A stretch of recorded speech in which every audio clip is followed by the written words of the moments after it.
We can't just look for clinical disease, because when they do those CIMTs, the carotid intermediate thickness, and they're looking for these soft plaques, they are more related to the microbial levels.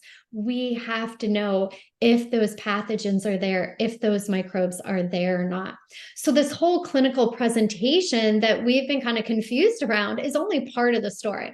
I'm not saying throw the baby out with the bathwater. No, we always want to clinically address our patients and be looking at them in diagnosis, but we really been missing a key piece to be competent in our treatments, and that's what is there microbially. And so baseline testing is the takeaway. It is essential. It is that objective point of view. And so it allows us to answer, are the pathogens even there? How much of those pathogens are there? And then what is the growth pattern, so we can understand how to be competent in our treatments.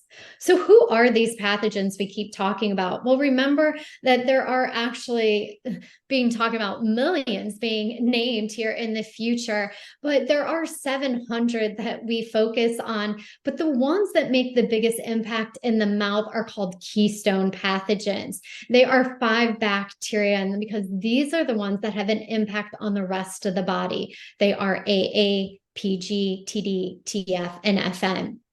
And so what these top 5 can do is this horizontal gene transfer. And when that happens, they're exchanging and signaling, we call them quantum sensing, nutrient exchange, epigenetics, being around each other. They can then control other species. So even if you have healthy species, you can see, look at this, swapping the genes, something that is pathogenic, going over to something that originally was non-pathogenic, now is completely pathogenic. So we need to understand why we're focused then on those 5, no matter what tests we're looking at. And these are really the top 4 traits of these pathogens. They control the entire oral microbiome. They are the most destructive in the oral cavity, so they're the ones that cause the bone loss. They are resistant to many of our treatments and products, and they are the ones that Dr. Pritchard's been really educating you on how they cross over into the bloodstream. And so I like to keep it a little more simply just by telling you, what is a plaque? A plaque is a semi-hardened accumulation of a substance from fluids that are bathed on an area. And we saw that, right? That blood flow, and we could see that they were able to cross over. It's no different in the mouth. They're constantly being bathed by these types of fluids, our curricular fluid or your saliva, and we see those plaques or those calcifications. So that's why you keep hearing me say that plaque on the teeth equals plaque on the heart, which equals plaque on the brain.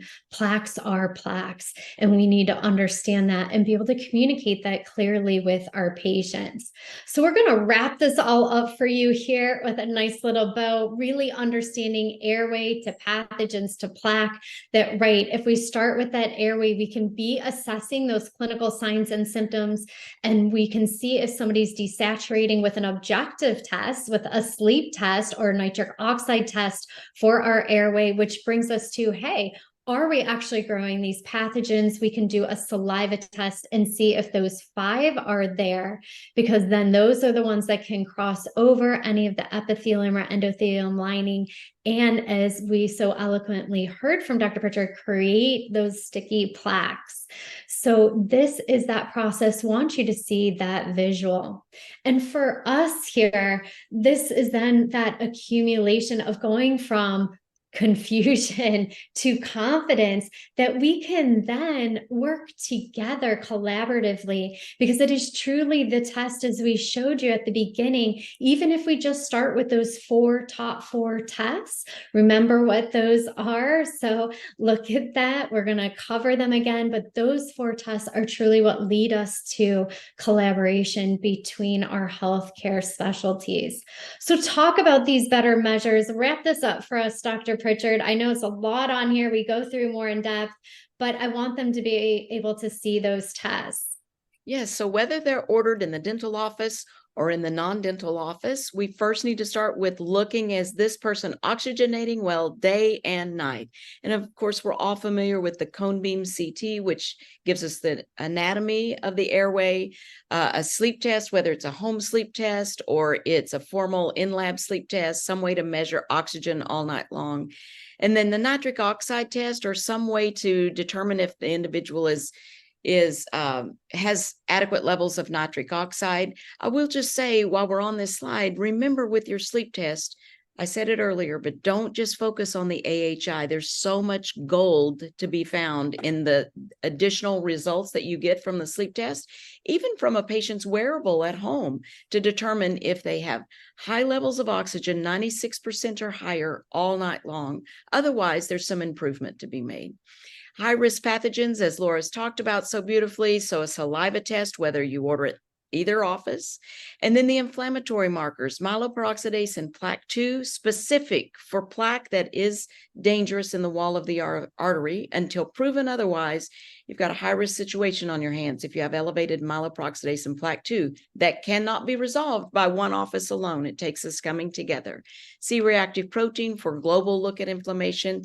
ADMA, we didn't mention in the previous slide, but that is the way that I prefer to see if there's an impairment in nitric oxide in this person's body, because elevated ADMA tells us that there's an impairment in the nitric oxide pathway that we need to address, usually relating back to poor oxygenation.